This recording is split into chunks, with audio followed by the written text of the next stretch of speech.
তার জীবনে বাবা মার চরণে প্রণাম করেনি, গুরুজনের চরণে প্রণাম করেনি, সে যদি হরিবাসরে বসে থাকে, নিতাই গৌর প্রেমানন্দে হরিবোল হরিবোল হরিবোল হরিবোল হরিবোল বলে যখন বাতাসা ছড়িয়ে দেবে, যে জীবনে পায়ে হাত দেয়নি তার সামনে যদি বাতাসা পড়ে কি করবে? তুলে টপাস করে মুখের মধ্যে দেবে না? ও মায়েরা, ওই যে নিতাই গৌর হরি বলে বলে বাতাসা ছড়িয়ে দিল, বাতাসা ছড়িয়ে দিয়েছে, ওই বাতাসা মাটিতে পড়ল, আর ওই বাতাসাতে বৈষ্ণবের চরণ ধুলি লেগে গেল, তখন কি হবে গো?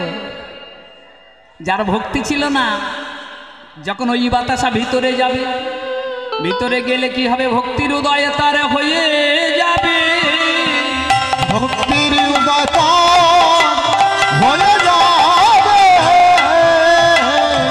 ও তার ভক্তির উদয় হয়ে যাবে, ভক্তির হয়ে যাবে, ওই বৈষ্ণবের চরণ ধুলি প্রসাদ হিসাবে ভিতরে যাবে, তার ভক্তির উদয় হয়ে যাবে, চরণ ধলে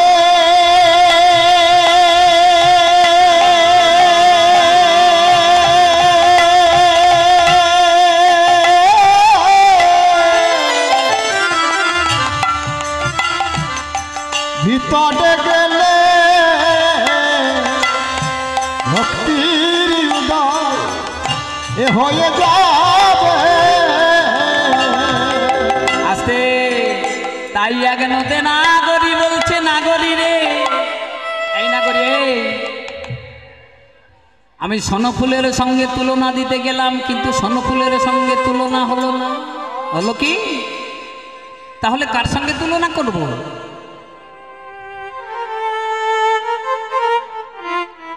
বলে গো, বলে বলে গোরা রূপে যাই বলিহারি,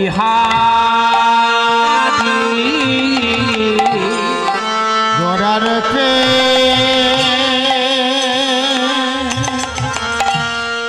যায় বলে হারে, গোরার পে যায় বলে হারি।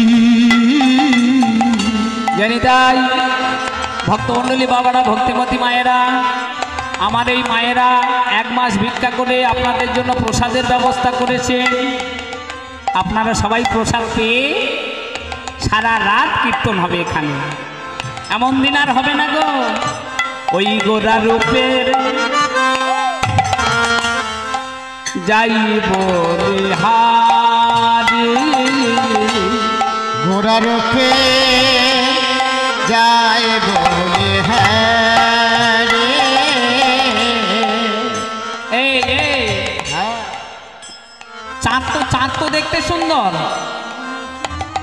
একবার চাঁদের সঙ্গে তুলনা করে দেখি, একবার চাঁদের সঙ্গে এক চাঁদে জগৎ আলো হয় না? এক চাঁদে জগৎ আলো, তাহলে গৌরহরিকে চাঁদের সঙ্গে তুলনা করে দেখি। বলে বলে হেরি সুধা কর,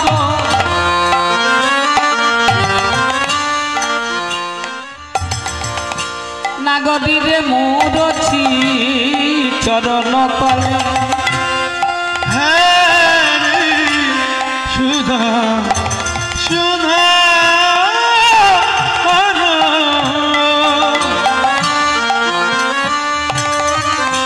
মনচি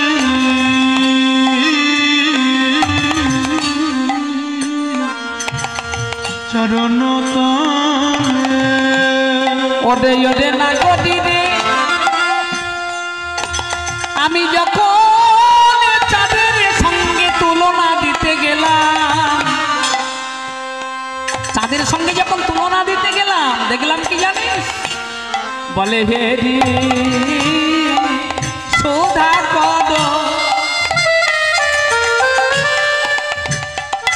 চাঁদের সঙ্গে তুলনা হয় না? হয় কি? চাঁদের তো ক্ষয় আছে, চাঁদের তো লয় আছে, চাঁদের এই অমাবস্যায় আছে, পূর্ণিমায় আছে। ওরে নাগরী রে হেরি সুধা কর মুরছি চরণ তলে।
এবারে পড়ু দশ নখ ধাডি রে।